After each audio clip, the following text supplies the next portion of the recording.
आप सभी लोग जानते हैं कि 30 मई 2024 को है काल अष्टमी तिथि, जो बहुत ही खास है। और दोस्तों, ये वो अष्टमी है जो कि ज्येष्ठ महीने में गुरुवार को पड़ रही है।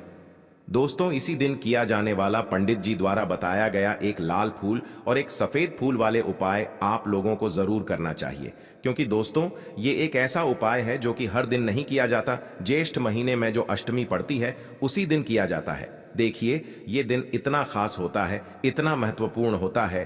देखा गया है, कभी कभी बड़े बड़े पूजा पाठ अनुष्ठान से जो मनोकामना पूर्ण नहीं होती है, वह गुरुवार अष्टमी के दिन एक छोटे से उपाय करने से ही आपकी मनोकामना पूर्ण हो जाती है।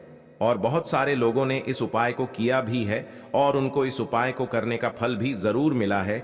अगर आप लोग भी इस उपाय को इस अष्टमी के दिन करना चाहते हैं तो आप इस उपाय को पहले अच्छे से समझ लेना, सुन लेना, उसके बाद करना। आपको इस उपाय का फल जरूर मिलेगा, आपकी सभी मनोकामनाएं पूरी हो जाएंगी। दोस्तों, हम आपको यहां पर बता दें कि यह जो एक लाल फूल और एक सफेद फूल वाले उपाय है, ये उपाय पंडित जी ने अपनी अभी की सीहोर की कथा में ही बताया है। और इस उपाय को करने से आपके घर में चाहे किसी भी प्रकार की दुख और समस्या क्यों ना चल रही हो, आपको उसका कारण भी नहीं पता है कि भाई ये समस्या किस कारण से चल रही है।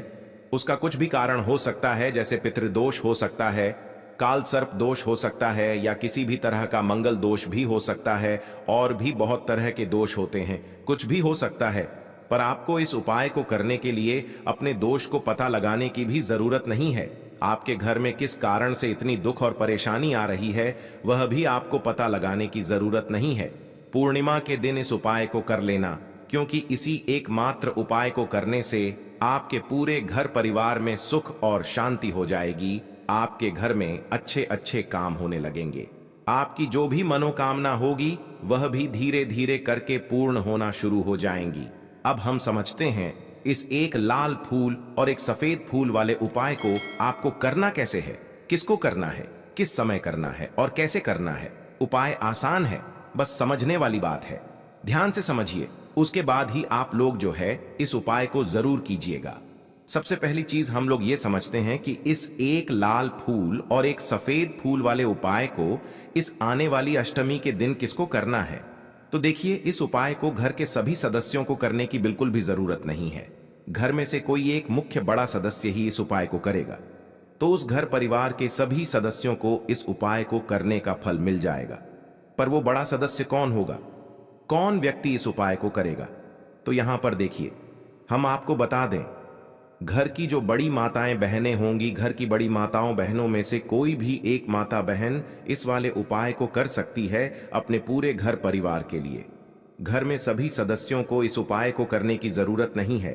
मात्र घर की जो बड़ी माताएं बहनें हैं, उनमें से कोई भी एक माता बहन इस वाले उपाय को करेगी तो उसके घर परिवार के पूरे सदस्यों को इस उपाय का फल मिलेगा।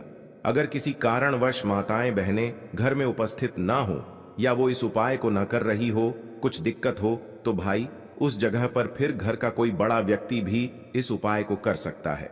माताओं बहनों के कहने का मतलब ये था कि माताएं बहनें घर की लक्ष्मी होती है।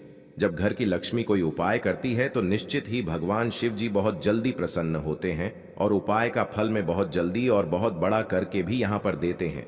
तो आप लोग ये बात समझ गए होंगे। अब हम ये बात समझते हैं कि इस वाले उपाय को हमें करना किस समय है। एक लाल फूल और एक सफेद फूल वाले उपाय को हमें अष्टमी के दिन करना है। किस समय? तो देखिए, इस उपाय को करने का जो समय है का समय है और शाम का समय भी है।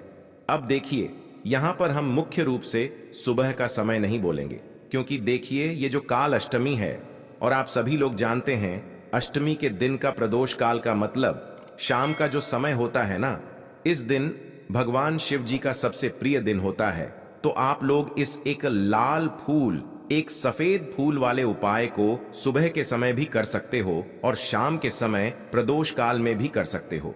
सुबह के समय अगर कर रहे हो तो 10 या फिर 11 बजे तक भी अगर उपाय करोगे तो भी आपको उपाय का फल मिलेगा। वही अगर शाम के समय कर रहे हो तो इस दिन जरूर शाम के समय का ध्यान रखना कि शाम के 6 बजे से लेकर 7 बजे के बीच में अगर आप इस उपाय को कर सकते हो तो बिल्कुल कर लेना, पूरी कोशिश करना। पर अगर किसी कारणवश इस समय के बीच में ना कर पाओ तो रात 8 बजे तक भी अगर आप उपाय को करोगे तो आपको उपाय का फल जरूर मिलेगा। ये बात आपको समझ आ गई कि आप इस उपाय को सुबह और शाम दोनों समय कर सकते हो। मतलब करना आपको एक ही समय है, घर में से किसी एक ही बड़े व्यक्ति को करना है, पर एक ही बार इस उपाय को करना है, दोनों समय नहीं करना है। आपको जो समय अच्छा लगे आप उस समय पर इस वाले उपाय को कर सकते हैं। अब सबसे महत्वपूर्ण बात आती है कि इस उपाय को हमें करना किस लिए है। जैसा कि हमने अभी आपसे बोला कि इस उपाय को करने के बाद आपके जीवन में बहुत सारी खुशियां आएंगी, आपकी मनोकामनाएं पूर्ण होंगी, आपकी धन की समस्या दूर होगी, आपकी पैसों की समस्या दूर होगी। अब देखिए, अगर आप लोग सोच रहे हो कि भाई हमें घर बनाना है पर घर बनाने के लिए पैसा नहीं है, हमें गाड़ी लेना है पर गाड़ी लेने के लिए पैसा नहीं है, हमें ज़मीन लेना है पर ज़मीन लेने के लिए पैसों की कमी पड़ रही है, अगर ऐसी ही दिक्कत, परेशानी या किसी भी तरह की धन से जुड़ी हुई समस्या या पैसों से जुड़ी हुई समस्या अगर आपके जीवन में चल रही है तो निश्चित ही आपके जीवन में बहुत सारे फल ला कर दे सकता है। इसीलिए अगर आपके घर में बहुत ज्यादा दिक्कत, समस्या, परेशानी चल रही है, धन से जुड़ी हुई, पैसों से जुड़ी हुई, धन की बहुत ज्यादा कमी आ रही है, पैसों की बिल्कुल आवक नहीं हो रही है, तो भाई आप लोगों को इस वाले उपाय को जरूर करना चाहिए, घर में से किसी एक भी बड़े व्यक्ति को। अब इस उपाय में करना क्या है वो सबसे पहले हम लोग जान लेते हैं। उपाय की सामग्री हम लोग सबसे पहले जानते हैं कि इस उपाय में किस किस चीज की आवश्यकता पड़ेगी। तो देखिए, उपाय का नाम तो एक लाल फूल और एक सफेद फूल वाला उपाय है, पर इस उपाय में कुल मिलाकर 4 सामग्री हमें लगने वाली है, जो कि पंडित जी ने खुद सीहोर वाली कथा में बताया है। और जो हम आपको उपाय बताते हैं वो पंडित जी द्वारा बताए गए होते हैं, बताते हैं, अलग से कुछ भी नहीं बताते हैं। तो यहाँ पर हम लोग समझते हैं कि इस उपाय की सामग्री क्या है। तो देखो, उपाय की जो सामग्री है वो 4 सामग्री है, जिसमें से सबसे पहली सामग्री है एक बेल पत्र। क्या एक बेल पत्र क्या होती है? बेल पत्र जो शिव की शिवलिंग पर चढ़ती है।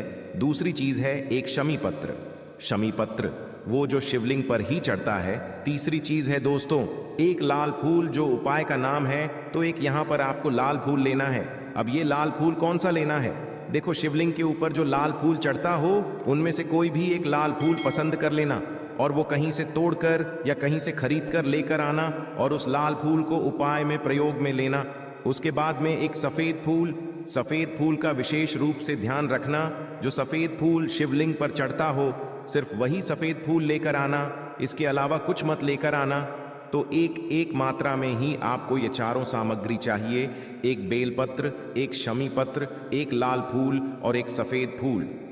ये 4 सामग्री आप लोग तैयार करके रख लें। प्रदोष काल में या सुबह के समय जब भी आप इस उपाय को कर रहे हैं, जैसे ही आपके उपाय की सामग्री तैयार हो जाती है, तो क्या हम सीधा उपाय को करने के लिए इन 4 सामग्री को लेकर उपाय करने के लिए जा सकते हैं?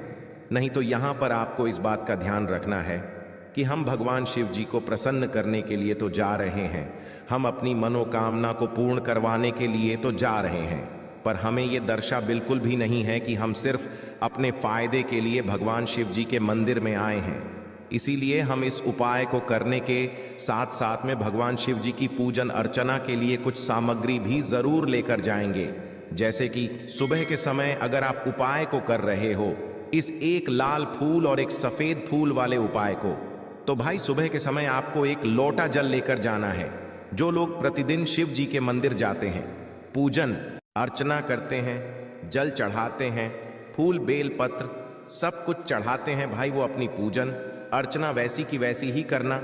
बाकी जो सिर्फ उपाय को करने के लिए जा रहा है, जो कुछ भी लेकर नहीं जा रहा है, उसे कम 1 लोटा जल अपने घर से जरूर भरकर लेकर जाना, अगर आप उपाय को कर रहे हो, है ना? क्योंकि इस वाले उपाय को आप भगवान शिव जी की पूजन अर्चना करने के बाद ही करना। वही अगर बात करें शाम के समय की, अगर कोई व्यक्ति शाम के समय प्रदोष काल में इस वाले उपाय को कर रहा है, तो भाई आपको मात्र एक घी का दीपक तैयार करना है। ये बात हम हमेशा बोलते हैं, शाम के समय प्रदोष काल में कोई कर रहे हो ना, तो दीपक का विशेष महत्व होता है। दिन का प्रदोष काल में जो भी व्यक्ति दीपक जलाता है ना भगवान शिव जी के मंदिर में, भाई उसके जीवन से सारी दुख और परेशानियां भी दूर होती है। तो भाई इस दिन दीपक का विशेष रूप से ध्यान रखना आप लोग, अगर आप इस उपाय को शाम के समय प्रदोष काल में कर रहे हो, है ना। ये जो दीपक आप लोग लोगे, ये आटे का लोगे, जो आटा आप गूंद दोगे उसके अंदर कुछ भी मत डालना, मात्र सादा आटा लगाकर उसे तैयार कर लेना और एक मीडियम साइज का दीपक तैयार कर लेना। वो दीपक ना ज्यादा छोटा हो ना ज्यादा बड़ा हो, है ना। उसके बाद में दीपक आपका तैयार हो जाए तो इसके अंदर जो बत्ती रखोगे वो गोल बत्ती रखोगे। देखो गोल बत्ती भी दो तरह की होगी, एक बाजार की और एक घर वाली। तो कोशिश करना अपने घर में जो रुई रखी हुई है उस रुई से आप लोग एक गोल बत्ती अपने ही हाथों से बनाओ। उपाय का फल अच्छा मिलता है, भगवान शिव जी जल्दी प्रसन्न होते हैं। जब हम किसी भी उपाय को अपने हाथों से परिश्रम करके तैयार करते हैं तो आपको उस दीपक के अंदर एक गोल बत्ती रख देनी है। इसके अंदर जो चीज़ आप लोग डालोगे वो डालोगे शुद्ध देसी गाय का घी। इस बात का विशेष रूप से ध्यान रखना, शुद्ध देसी गाय का घी ही डालना है, तेल वगैरह नहीं। आज के दिन तो मतलब इस दिन मत डालना, पूर्णिमा के दिन, क्योंकि भगवान शिव जी का सबसे प्रिय दिन और प्रिय समय पर हम लोग इस वाले उपाय को कर रहे हैं। तो थोड़ा सा शुद्ध देसी गाय का घी इतना डालना कि वो दीपक कुछ समय तक चल सके। ना बाजार वाला मिलावटी घी डालना, ना भैंस का घी डालना, शुद्ध देसी गाय का घी। आपको ढूंढने में थोड़ी मतलब मेहनत लगेगी और महंगा भी मिलेगा, पर इसी मतलब घी से भगवान शिव जी प्रसन्न होते हैं और उसी शुद्ध देसी गाय की घी से घर में बरकत भी बनी रहती है और हमारे घर में सुख शांति भी बनी रहती है। इसलिए इस शुद्ध देसी गाय का घी को अपने घर में हमेशा रखा करो। वो भगवान शश जी के कार्यों में भी उपयोग में आता है और उपायों में भी हम लोग प्रयोग कर सकते हैं। तो यहाँ पर आपकी सारी तैयारियां हो चुकी हैं। उपाय को करते समय शुद्धता का विशेष रूप से ध्यान रखिएगा। सुबह कर रहे हो तो भाई सुबह तो आपको स्नान करना ही करना है, बाकी शाम को कर रहे हो तो शाम को मात्र हाथ मुंह धोकर भी आप लोग इस वाले उपाय को कर सकते हो। कोई दिक्कत वाली बात नहीं है भाई। उपाय की पूरी सामग्री तैयार करके और पूजन सामग्री लेकर आपको भगवान शिव जी के मंदिर पहुंचना है, जो आपके घर के पास में हो, जहां पर शिवलिंग विराजित हो, शिवालय हो, वहां पर आप लोगों को पहुंचना है। और जैसे ही आप भगवान शिव जी के मंदिर में पहुंचते हो, वहां जाकर ही उपाय शुरू नहीं करना है। पहले आपको भगवान शिव जी की पूजन अर्चना करना है। पूजन अर्चना कैसे करोगे? सुबह के समय गए हो तो एक लोटा जल वगैरह जो भी पूजन सामग्री लेकर गए हो, उससे पहले पूजन सामग्री आप लोग मतलब पूजन भगवान शिव जी की कर लो। जो व्यक्ति सिर्फ एक लोटा जल लेकर गए हैं वो शिव जी की शिवलिंग पर मात्र एक लोटा जल एक धारा से धीरे धीरे करके चढ़ा लो, है ना। अपनी पूजन अर्चना आप लोग जो है पूरी कर लो पहले। उसी के बाद अगर आप शाम के समय कर रहे हो तो पहले जाकर बैठना है। भगवान शिव जी के शिवलिंग के पास में आप जो दीपक तैयार करके लेकर आए हो उस दीपक को पहले जलाना है। ये जो दीपक आप लोग जलाओगे ना, ये किसी और की माचिस से मत जलाना, अपनी ही माचिस अपने ही घर से लेकर आना और इस दीपक को अपने ही माचिस से जलाना। अगर आपने मंदिर की माचिस या किसी और की माचिस ले ली, इस उपाय को करने में इस उपाय का फल उस व्यक्ति को भी थोड़ा बहुत मिल जाएगा। इस बात का ध्यान रखना। अपने घर से अपनी ही माचिस लेकर जाना और इस दीपक को जलाना। दीपक को जलाने के बाद भगवान शिव जी की शिवलिंग के पास में रख देना। शिवलिंग के इतना पास में मत रखना कि भगवान शिव जी को आंच लगे, थोड़ी सी दूरी बनाकर ही जो है इस दीपक को शिवलिंग के पास में आप लोग रख दीजिएगा। अब जैसे ही आपकी पूजन अर्चना हो जाती है, भगवान शिव जी के शिवलिंग के सामने या आसपास कहीं पर भी बैठ जाइए उपाय को करने के लिए। और उपाय को करने से पहले आप लोग अपनी वह चारों पूजन सामग्री निकाल लीजिए। उपाय की जो सामग्री है वो निकाल लीजिए और भगवान शिव जी के शिवलिंग के ऊपर एक माता अशोक सुंदर जी का स्थान देख लीजिए। माता अशोक सुंदर जी का जो स्थान होता है वो जलाधारी के ऊपर होता है, जलाधारी के बिल्कुल बीचों बीच में होता है। आप लोगों ने देखा भी होगा शिवलिंग की जलाधारी होती है, जलाधारी के बिल्कुल बीचों बीच का जो स्थान होगा वो माता अशोक सुंदर जी का स्थान होगा, क्योंकि यहीं पर हमें ये जो है उपाय को करना है। सबसे पहली चीज अब हम उपाय को करना शुरू करते हैं। आप सबसे पहले अपनी एक बेलपत्र उठा लो। एक बेलपत्र को आपको माता अशोक सुंदरी जी वाले स्थान पर सबसे पहले समर्पित करना है। बेलपत्र की डंडी का मुख होगा जलाधारी की तरफ, जहां से जल बहता है और नीचे गिरता है, और बीच वाली बड़ी पत्ती का मुख मतलब शिवलिंग की तरफ होगा। इस तरीके से आपको इस बेलपत्र को माता अशोक सुंदरी जी वाले स्थान पर समर्पित कर देना है। उसके बाद में अपनी एक शमी पत्र उठा लो जो आप उपाय के लिए लेकर आए हुए हो। शमी पत्र को उठाकर शमी पत्र की भी जो डंडी का भाग होगा वो जलाधारी की तरफ करके, जहां से जल बहता है नीचे गिरता है उस तरफ करके, और पत्ती वाला भाग शिवलिंग की तरफ करके इस शमी पत्र को भी उस बेल पत्र के ऊपर आपको समर्पित कर देना है। समर्पित करने के बाद अब आप ले लो अपना एक लाल फूल जो आप उपाय को करने के लिए लेकर आए हुए हो। इस लाल फूल का जो खिला हुआ भाग होगा, चाहे वो गुलाब का फूल हो चाहे कोई सा फूल जो शिवलिंग पर चढ़ता हो भाई, उस फूल का जो खिला हुआ भाग होगा वो शिवलिंग की तरफ होगा। बाकी जो पीछे का भाग होगा फूल का वो जलाधारी की तरफ, जहां से जल बहता है नीचे गिरता है उस तरफ होगा।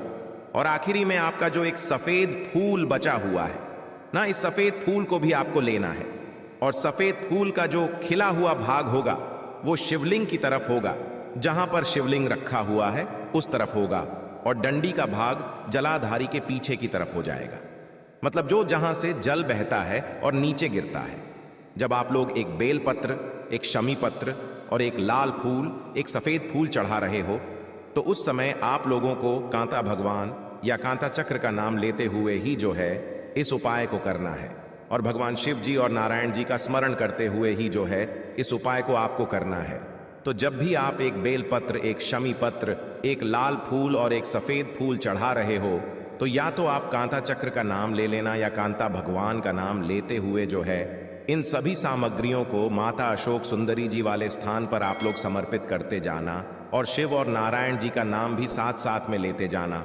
और जैसे ही आप लोग ये उपाय पूरा कर लेते हो, चारों सामग्रियों समर्पित कर देते हो, उसके बाद में भगवान से वही के वही बैठे बैठे हाथ जोड़ के प्रार्थना करना, आपकी मनोकामना हो, धन से जुड़ी हुई, पैसों से जुड़ी हुई, घर में माता लक्ष्मी जी की कमी हो रही है, जो भी दुख और समस्या परेशानी चल रही हो, आपको अपनी वह दुख और परेशानी जो है भगवान शिव जी से उपाय को पूरा करने के बाद वहीं पर पास में बैठकर बोल देना है, हाथ जोड़ के आंखें बंद करके अपनी परेशानी